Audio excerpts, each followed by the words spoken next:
Bismillahirrahmanirrahim. Assalamualaikum warahmatullahi wabarakatuh. Innal hamdalillahi nahmaduhu wa nasta'inuhu wa nastaghfiruh wa na'udzu billahi min shururi anfusina wa min sayyiati a'malina may yahdihillahu fala mudhillalah wa may yudlilhu fala hadiyalah.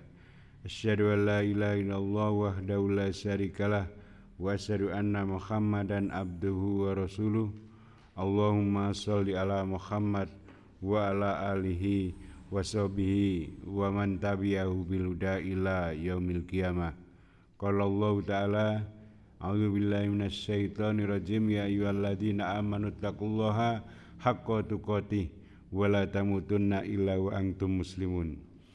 Ya ayyuhan nasu ubudu rabbakumul ladzi khalaqakum min nafsin wahidah wa khalaqa minha zawjaha wa bassa minhuma rijalan katsiran wa nisaa wattaqullaha alladzi tasaaluna bihi wal arham innallaha kana 'alaikum raqiba. Ya ayyuhalladzina amanu taqullaha wa qulu qawlan sadida yuslih lakum a'malakum wa yaghfir lakum dzunubakum wa may yuti'illaha wa rasulahu faqad faza fawzan 'azima. Amma ba'd. Jamaah kuliah subuh Masjid Al-Manar yang semoga Allah muliakan.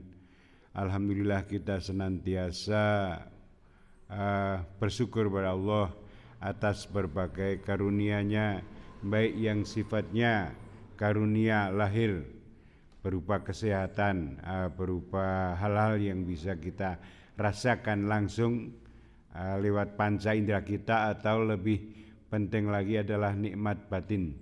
Nikmat yang langsung kita rasakan di hati kita, keimanan kita, keislaman kita, dan itu insya Allah akan lebih abadi daripada kenikmatan lahir. Ya. Kenikmatan lahir itu ada batasnya, tapi kenikmatan batin insya Allah akan kita bawa sampai hari kiamat kelak, sampai di kehidupan akhirat kelak. Jamaah yang dimuliakan Allah Subhanahu wa taala, kita sampai pada hadis yang ke-52 tentang bab sabar, ya. Hadis yang dibawakan dari Abu Yahya Usaid bin Hudair. Wan Abi Yahya Usaid bin Hudair radhiyallahu an, dari Abu Yahya Usaid bin Hudair radhiyallahu anhu, semoga Allah memberikan keridhaan pada beliau. Anna rajulan minal ansori qala, bahwa ada seorang sahabat dari kalangan Ansor berkata, ya Rasulullah, ala tasta'miluni kama ista'malta fulanan. Wahai Rasulullah, tidakkah atau maukah engkau mempekerjakan aku, memberikan aku satu pekerjaan, amanah, ya, sebagaimana engkau telah memperkerjakan si fulan, ya. Faqala, Rasulullah kemudian bersabda, innakum satal kauna ba'di asaratan fasbiru hatta talqauni ala khaud. Ya, sesungguhnya sepeninggalku nanti kalian akan mendapati asaroh. Kemarin kita bahas tentang asaroh. Maka bersabarlah dan kalian bersabarlah kalian hingga kalian bertemu denganku di suatu telaga nanti, yaitu telaga di surga, al-khaud, ya. Jamaah yang dimuliakan Allah Subhanahu wa taala, ini hadis ini menceritakan tentang sahabat Ansor, ya. Sahabat kita mengetahui bahwa keutamaan para sahabat itu jauh dibandingkan dengan keutamaan-keutamaan yang mungkin kita miliki, ya. Bahkan para sahabat itu, Ansor terutama, itu ketika orang-orang Mekah memusuhi Rasulullah SAW dan para sahabat yang sudah mengikuti beliau SAW, nah Ansor ini kemudian menerimanya, bahkan kemudian memberikan fasilitas yang sama dengan kehadiran para muhajirin. Jadi orang muhajirin datang dengan tidak membawa apa-apa, karena memang hijrah itu meninggalkan semua ya yang dimiliki ya, karena memang berusaha untuk tidak diketahui awalnya, maka semua ditinggalkan sehingga datang hanya membawa badan saja. Kemudian sahabat Ansor menerimanya dengan senang hati, bahkan kemudian hartanya itu dibagi dua, ya udah misalnya rumah punya dua, ya udah kamu punya yang sana ya, aku tak ke sini ya.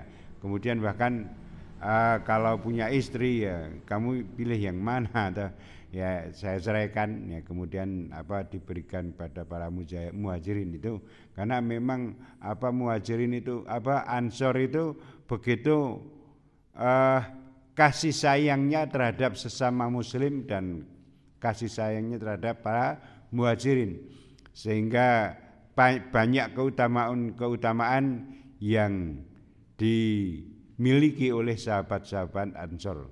Sampai kemudian di dalam ayat itu radhiyallahu anhum wa radu'an, mereka itu ridho pada Allah dan Allah pun ridho pada para sahabat Ansor itu. Jamaah yang dimuliakan Allah Subhanahu wa taala. Nah, kemudian ini ada seorang dikatakan salah seorang, ini tidak disebutkan namanya. Nah, oleh perawi hadis itu tidak disebutkan namanya, itu memang tidak penting tentang sebuah nama itu ya. Jadi siapa tidak penting, sehingga kemudian dikatakan bahwa anna rasulun, ada seorang laki-laki minal ansori ya, dari sahabat Ansor, kemudian datang kepada Rasulullah, kemudian berkata orang Ansor ini, ya Rasulullah, ala tastamiluni kama istakmalta fulanan. Ya, jadi ya ada orang-orang yang kemudian diberikan pekerjaan, diberikan amanah, diberikan kedudukan, kemudian aku kok ora gitu ya, saya kok tidak diberi seperti itu. Kemudian menanyakan kepada Rasulullah, wahai Rasulullah, ya Rasulullah, tidakkah engkau atau maukah engkau mempekerjakan aku seperti engkau telah mempekerjakan si fulan. Nah, kembali ini tidak menyebutkan nama ya, tetapi menyebutkan orang-orang tertentu ya yang telah mendapatkan pekerjaan ya, oleh Rasulullah SAW ya, diberikan amanah, diberikan kepekerjaan ya. Artinya juga pekerjaan itu berimplikasi adanya rezeki ya.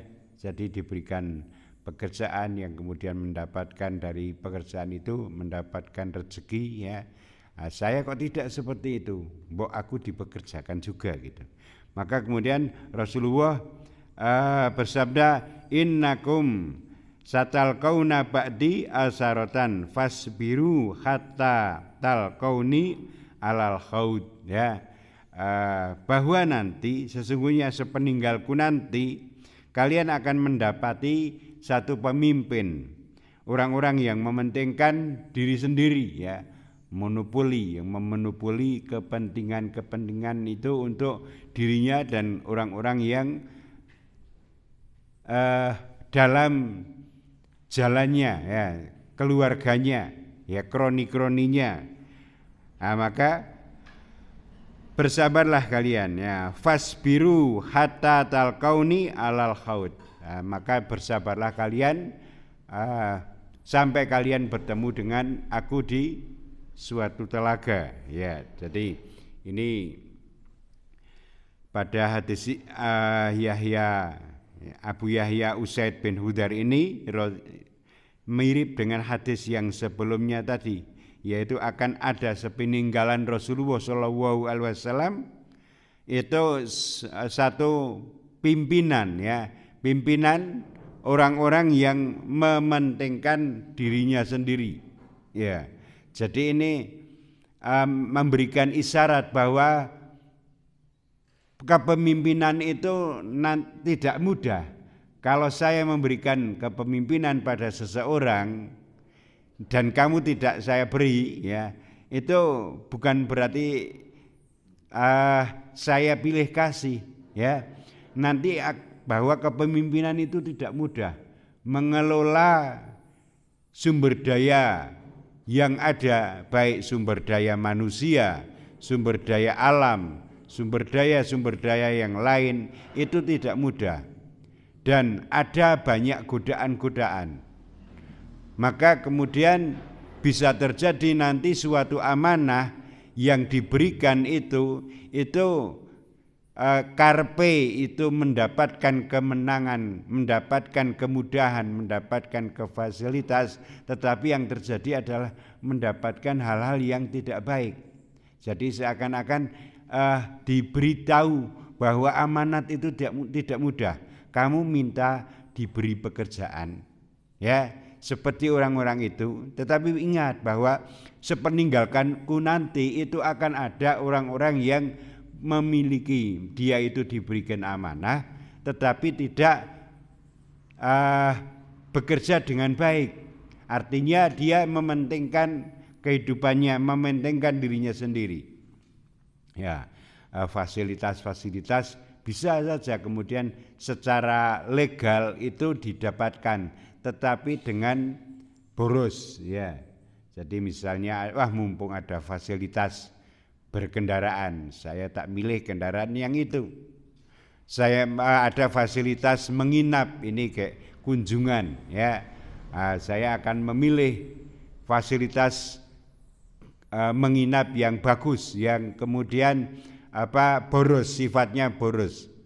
Ada fasilitas-fasilitas makan, ya, berpakaian dan banyak sekali fasilitas. Nah, dia mementingkan terhadap dirinya sendiri, yaitu dimonopoli sendiri.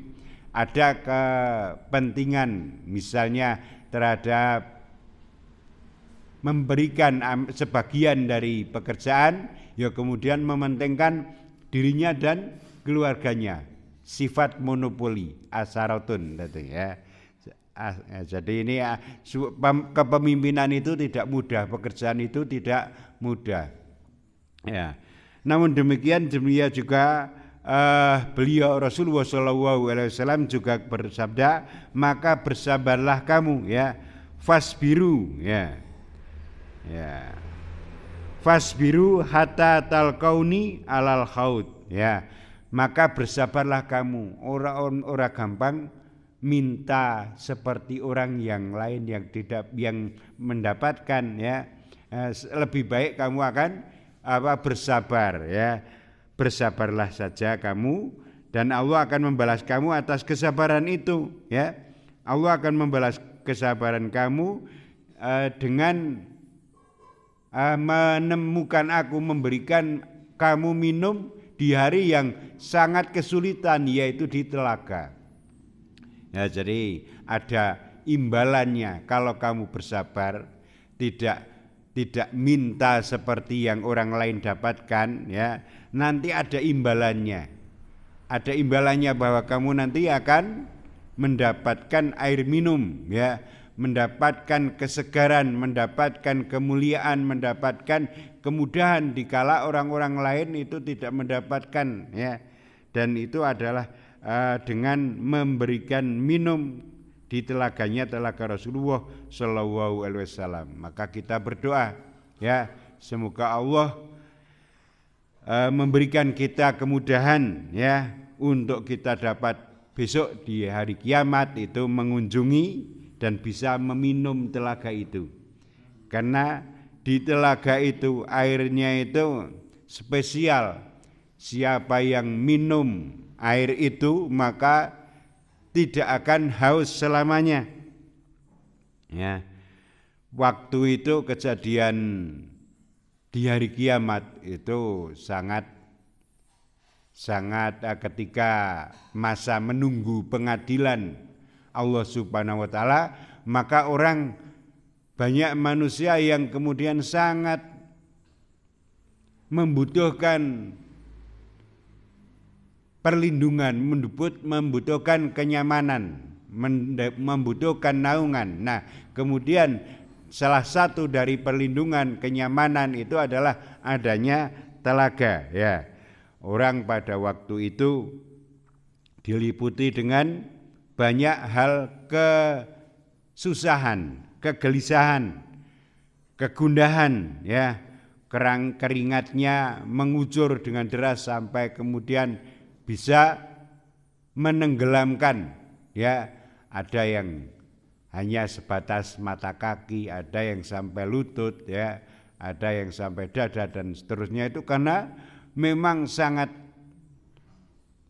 panas dan kemudian ini sebagai satu kesulitan yang dihadapi oleh manusia sebelum pengadilan Allah Subhanahu wa taala, dan kita membutuhkan adanya yang bisa menghilangkan kegundahan itu. Maka salah satunya adalah kita ketika ada kesempatan untuk datang kepada telaga Rasulullah Shallallahu Alaihi Wasallam.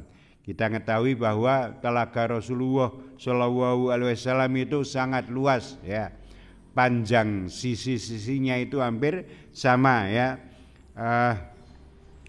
Perjalanan panjangnya itu perjalanan 1 bulan. Perjalanan wallahu alam ini perhitungan perjalanan apakah jalan kaki atau pakai berkendaraan. Nah, tetapi kita 1 jam 10 menit saja sudah dapat 1 kilo. Ya, berarti nek 1 jam itu sudah dapat 6 kilo. Nggih. 6 kilo itu 1 jam. Nek 24 jam itu sudah dapat 6 kali 24. Piro 6 kali 24? 6 kali 1 seket, ya. 150 kilo itu nek perjalanan melaku biasa. Nah, kalau cepat lebih, ya. Itu 1 hari. Ya, kemudian 1 bulan kalikan lagi 30. Nah, ini bercari telaganya itu sangat luas, ya. Telaganya sangat luas. Kemudian mengucur air, ya, pada telaga itu, dan air ini sumbernya dari sungai yang ada di surga, Sungai Al-Kausar, ya. Jadi begitu gambaran dari telaga yang dimiliki oleh Rasulullah Shallallahu Alaihi Wasallam. Setiap nabi punya telaga, ya. Kemudian telaga Nabi Al-Haud ini ya digambarkan seperti itu. Kemudian ada 2 pancurannya itu mengalir air yang lebih putih dari susu, airnya itu lebih manis dari madu, dan baunya lebih wangi dari kesturi. Ya, ini Masya Allah, ya, satu keinginan, satu pameran, ya, satu ganti yang jauh lebih baik daripada pekerjaan yang ada di dunia. Ya, jadi orang lain mendapatkan seperti itu, ya, fasilitas seperti itu, aku kok tidak, ya. Sementara kompetensiku itu juga sama, ya, dengan orang-orang itu. Kenapa aku tidak? Tetapi ketika bersabar, maka Allah akan menggantinya dengan ganti yang lebih bagus, yaitu Al-Kausar tadi, Al-Haud, ya, dapat meminum air di telaga Rasulullah Shallallahu Alaihi Wasallam. Maka kita berharap, ya, semoga kita dengan keadaan kita ini, mungkin kita ya kadang merasa kok aku kok ora, ya, aku kok ora, ya. Maka kemudian bersabar saja, tidak usah gampang protes terhadap kebijakan-kebijakan tertentu, entah itu atasan kita, entah itu pemerintah, yang kemudian kudune aku kompetensiku ke aku ya iso, nang opo kok aku ora dipasang, ya. Sabar saja, bersabarlah hingga kamu nanti kamu bertemu dengan aku di telagaku, ya, di telaga Rasulullah Shallallahu Alaihi Wasallam. Jamaah yang dimuliakan Allah Subhanahu Wa Taala, jadi ini menggambarkan bahwa besok di di kehidupan setelahku Rasulullah SAW, setelah Rasulullah itu akan ada orang-orang yang mementingkan, ya, ke dirinya sendiri, monopoli, asaroton tadi, ya. Kamu jangan mudah terpengaruh ketika kamu tidak mendapatkan kesempatan untuk berkuasa, mendapatkan amanah bekerja, itu kamu sabar saja, ya. Karena yang namanya amanah berkuasa itu tidak mudah. Nanti akan ada orang-orang yang mementingkan terhadap dirinya sendiri, sifat monopoli ini, maka ini berbahaya ya. Ini berbahaya. Maka ini satu gambaran bahwa masyarakat pada hari itu ya sama dengan pemimpin yang dipilih. Masyarakatnya cenderung mementingkan dirinya sendiri ya, maka pemimpin yang diangkat pun juga pemimpin yang seperti itu. Jadi ada kemiripan ya, seperti umatnya ya, pemimpin itu diangkat. Ya, kalau umatnya seperti Ali bin Abi Thalib ya, dan Utsman dan para sahabat yang lain, maka pemimpinnya adalah Rasulullah SAW atau Abu Bakar atau Umar ya radhiyallahu anhuma ya. Jadi seperti itu. Pemimpin diangkat seperti bagaimana rakyatnya. Kalau rakyatnya seneng uang ya, pemimpinnya biar mencari peluang yang bagi-bagi uang ya. Pemimpinnya adalah cerminan dari rakyatnya ya. Jadi jamaah yang dimuliakan Allah Subhanahu wa taala, kalau kemudian kita menginginkan kita mendapatkan pemimpin yang baik, maka rakyat juga harus baik ya. Karena ada indikasi pemimpinnya seperti apa ya begitulah rakyatnya ya. Rakyatnya suka hura-hura ya berarti nanti akan diangkat pemimpin yang suka hura-hura ya. Maka pentingnya dakwah itu ya. Jadi ada satu kegiatan kita berdakwah, memperbaiki umat, memperbaiki masyarakat. Nanti Allah akan angkat pemimpin-pemimpin yang setipe dengan rakyatnya, tidak akan berbeda dengan rakyatnya ya. Jadi dulu itu ada seorang laki-laki ya dari kaum Khawarij ini datang kepada Ali bin Abi Thalib ya, ketika Ali sudah jadi khalifah. Kemudian berkata kepada Ali, wahai Ali, bagaimana orang-orang bisa memprotesmu, mendemo kamu ya, dan itu tidak dilakukan waktu dulu kepada Abu Bakar ataupun juga Umar ya. Jadi kamu kayak jadi khalifah kok tidak seperti dulu ya. Dulu itu enggak ada yang protes terhadap kebijakan kamu itu ya. Kemudian Ali menjawab, karena sesungguhnya rakyatnya Abu Bakar dan Umar itu ya adalah aku dan orang-orang yang seperti aku. Tetapi rakyat aku ya, rakyat pada zamanku ini adalah kamu dan orang-orang seperti kamu. Ya, maka begitulah pemimpin itu diangkat seperti rakyatnya. Kalau rakyatnya baik-baik, nanti akan dipilihkan pemimpin yang baik. Allah mempergirilkan kepemimpinan ini ya. Jamaah yang dimuliakan Allah Subhanahu wa taala, itu pun juga terjadi pada beberapa daerah ya. Kalau daerahnya itu baik, maka pemimpinnya pun juga akan dipilih pemimpin-pemimpin yang baik ya.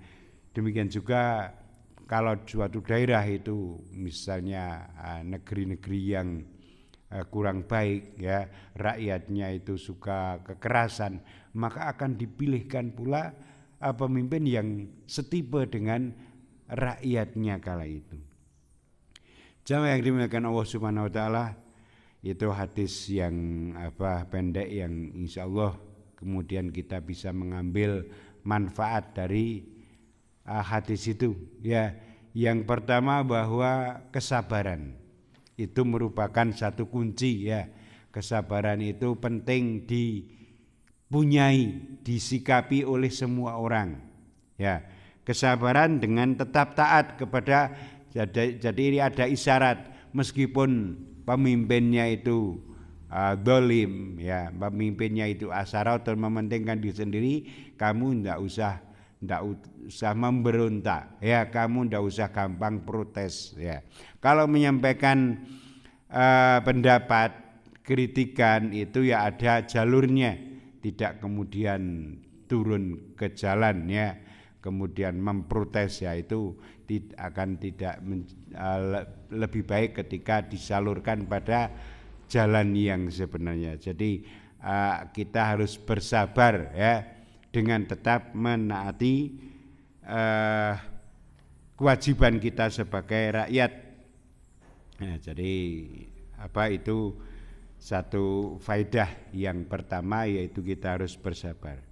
Ya, kemudian faedah yang berikutnya diantaranya adalah adanya contoh adab ya yang perlu ditiru ya ketika berbicara kepada pimpinan. Nah, orang Ansor ini kepada Rasulullah SAW ya tidak langsung seperti kemarin ya, seperti kemarin ada rakyat ya yang datang kepada Umar bin Khattab ya, hei Umar, ya, berhenti kamu ya, kamu memerintah dengan tidak adil ya. Tetap orang tidak mengatakan Umar, bahkan mengatakan ya Ibnu Khattab. Nah, itu tidak ada penghargaan sama sekali terhadap pimpinan ya. Maka di sini ada adab ya Rasulullah ya, dimulai dengan kata yang beradab. Ada adab bagaimana kita mau berbicara kepada atasan kita, kepada pemimpin kita, itu ya tidak jangkar, tidak langsung kepada namanya atau kemudian menyebut bahkan tidak namanya, tetapi langsung seperti yang kemarin ya Ibnu Khattab ya, bukan ya Umar, ya Amirul Mukminin kudune kita. Ya, ini jadi ada satu adab ya Rasulullah ya, bukan seperti yang kemarin ya Ibnu Khattab ya. Ini adab berbicara kepada atasan. Kemudian kita juga melihat adanya kelembutan hati Rasulullah SAW ketika ada orang yang datang kemudian bertanya, menanyakan tentang hak, aku kok tidak diberikan seperti yang didapatkan oleh si fulan, maukah engkau mempekerjakan aku seperti yang engkau telah berikan pekerjaan itu kepada fulan ya. Jadi Rasulullah mendakapinya dengan kelembut ya. Oh ya, besok kemudian tidak langsung dijawab tetapi dengan hikmah ya, bahwa seakan-akan ada kepemimpinan bahwa kepemimpinan itu tidak mudah. Besok akan ada pemimpin yang seperti ini ya. Seakan-akan kamu tidak usah kecewa kalau kamu tidak seperti itu, karena kepemimpinan itu tidak mudah ya. Meskipun juga kita juga bisa mengambil manfaat bahwa boleh ya, seorang rakyat, seorang anggota satu organisasi itu menanyakan, itu boleh. Aku kok tidak diberi, itu bukan sesuatu yang tercela, perbuatan yang tercela, tetapi juga kemudian tidak mudah, meskipun kemudian boleh menanyakan, tetapi tidak boleh kemudian tidak taat. Kembali kepada yang pertama tadi, sabar tetapi tetap dalam koridor ketaatan ya. Boleh menanyakan, dan itu ketika apalagi punya kompetensi yang sama dengan orang yang sudah mendapatkannya. Kemudian kita juga bisa mendapatkan manfaat bahwa pada hadis ini ada semacam hiburan ya bagi orang-orang yang sabar ya, hiburan bagi orang-orang yang sabar dengan ketentuan bahwa dia tidak mendapatkan seperti yang orang lain dapatkan. Hiburannya berupa apa? Ada janji Rasulullah SAW bila bersabar, yaitu akan diberikan ya kesempatan untuk bertemu dengan beliau, meminum air ya. Ini tidak lain tidak bisa didapatkan kecuali dengan sabar, yaitu ini lebih penting bahwa wal akhiratu khairul laka minal ula, bahwa kehidupan di dunia dan di akhirat itu nggak bisa dibandingkan. Yang akhir itu jauh lebih baik daripada yang awal. Artinya kehidupan di akhirat itu lebih baik daripada kehidupan di dunia.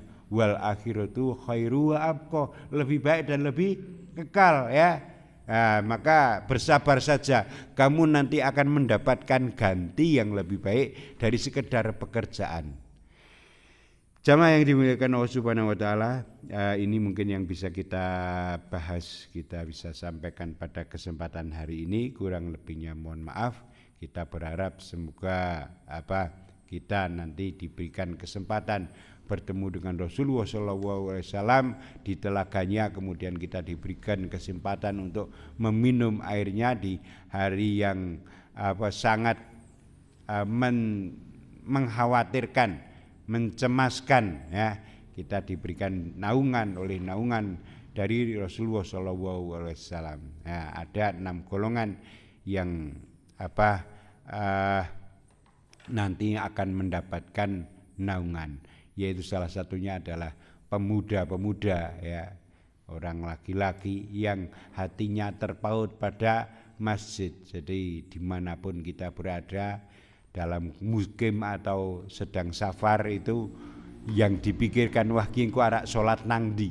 Nah, nek dong safar terutama wah salat nang kono. Nah, isih waktunya pas. Nah, itu jadi kita bisa mengatur ketika kita ada kesempatan misalnya tidak mungkin bersafar ya, sehingga kita nanti bisa bertemu dengan Rasulullah SAW, di mana di hari perhitungan kita bisa ke telaga Rasulullah SAW Al-Khaut tadi, dan kita bisa diberi kesempatan minum dan boleh minum karena ada yang diusir ya. Jamaah yang dimuliakan Allah Subhanahu wa taala, subhanakallahumma wa bihamdika asyhadu an la ilaha illa anta astaghfiruka wa atubu ilaik. Assalamualaikum warahmatullahi wabarakatuh.